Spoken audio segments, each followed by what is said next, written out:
আচৰিত হৈ গৈছোঁ মই আচলতে ইমান আমাৰ গাঁৱলীয়া পটভূমিটোক ইমান উচ্চ মানদণ্ডৰ যিটো চিত্ৰনাট্য আৰু যিটো পিকচাৰাইজেশ্যন বহুত বেছি উন্নত হৈছে আৰু মই খুবেই আশাবাদী আছিলোঁ আচলতে যেতিয়া কাম চলি আছিলে আৰু আজি নিজ চকুৰে মই দেখিছোঁ ৰাইজৰ যি উৎসাহ প্ৰতিটো চিনতে ৰাইজ যেনেকৈ কানেক্ট কৰিছে সঁচাই বহুত বেছি আপ্লুত হৈছোঁ আৰু দেখি আচলতে অকণমান ইম'চনেলো হৈ গৈছিলোঁ কিয়নো নিজেই কাম কৰাবোৰ কেতিয়াও হেৰি কৰি নাথাকোঁ চাই নাহোঁ কিন্তু এইবাৰ প্ৰথমবাৰৰ কাৰণে আহি পেলাই এনেকৈ চালোঁ আৰু আমাৰ লগত প্ৰযোজক ঋষিকেশো আছিলে গতিকে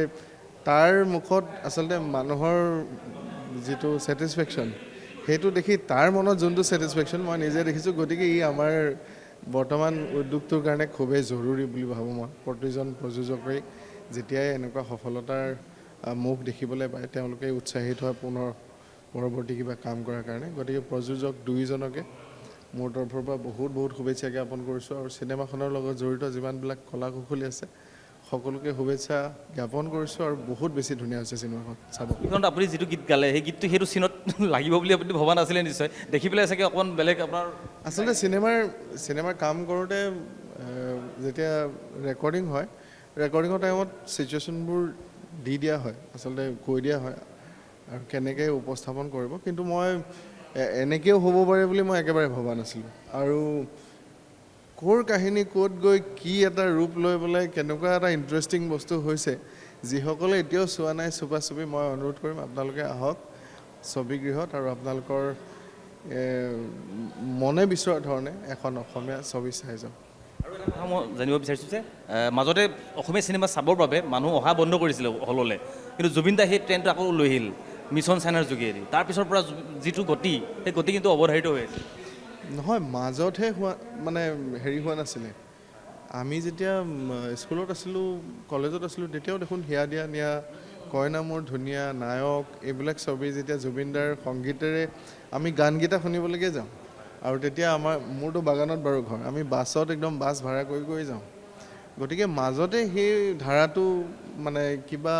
কি কাৰণত হ'ব পাৰে মই বিশেষভাৱে ক'ব নোৱাৰিম সেই ধাৰাটো মানে ৰৈ গৈছিল কিন্তু জুবিনদাৰ মিছন চাইনাৰ পৰা সেই ধাৰাটো জুবিন দাই পুনৰ আনি দিলে আমাৰ অসমীয়া ভাষাটো তেওঁ চিনেমাৰ মাধ্যমেৰে আৰু শক্তিশালী ৰূপত উপস্থাপন কৰিবৰ কাৰণে যিটো তেওঁৰ প্ৰচেষ্টা লৈছিল আমাৰ নৱপ্ৰজন্মৰ এতিয়া প্ৰণৱ ভৰালীহঁতে আমাৰ SUVৰ কথা ক'ব লাগিব তেওঁলোকে সেই পথেৰে যদি আগুৱাই আমাৰ বস্তুবিলাকক এনেকৈ ৰাখিব পাৰে আৰু আপুনি নিজেই দেখিছে চুপা চুপি চিনেমাখন এখন গাঁৱৰ চিনেমা এখন গাঁৱত কি হৈ আছে কি ভুল হৈ আছে আমি মন কৰা নাই সৰু সৰু কথা সেই কথাখিনি ইমান ধুনীয়াকৈ উপস্থাপন কৰিছে খুব ডাঙৰ কথা। প্ৰত্যেকগৰাকী শিল্পীয়ে অভিনেতা অভিনেত্ৰী নিখুঁতভাৱে অভিনয় কৰিছে নিখুঁতভাৱে অভিনয় কৰিছে আৰু তাত কোনো মানে আচলতে হেৰি নাই সন্দেহ নাই আৰু চবেই ভাল কাম কৰিছে ইভেন ৰাতিৰ চিনবিলাক মই দেখি বেছি আচৰিত হৈ গ'লোঁ অসমীয়া চিনেমাটো আমি বহুত বেছি আমাৰ মানুহবিলাকে বাহিৰৰ চিনেমাবোৰ চাই আমি সাধাৰণতে বহুত বেছি তুলনা কৰি দিওঁ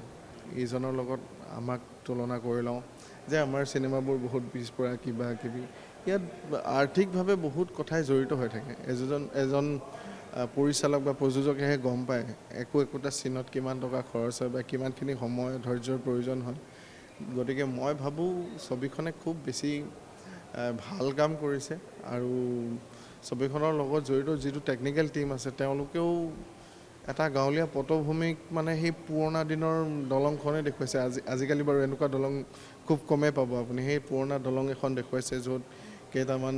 লোহৰ মানে কি বুলি কয় এইবিলাকক মানে তক্তাৰ যেনেকুৱা হেৰি অৱয়ৱটো থাকে নহয় তেনেকুৱা লোহৰ এখন পুৰণা দলং সেইবিলাক আমি স্কুলত থাকোঁতে তেনেকুৱা দলং আমিও পাৰ হৈছোঁ গতিকে সেইবোৰ দেখি পেলাই হয় বস্তুবিলাক মানে ৰিলেট কৰিব পাৰিছোঁ আৰু খুব বেছি ভাল হৈছে আপোনালোকে চাব চিনেমাখন।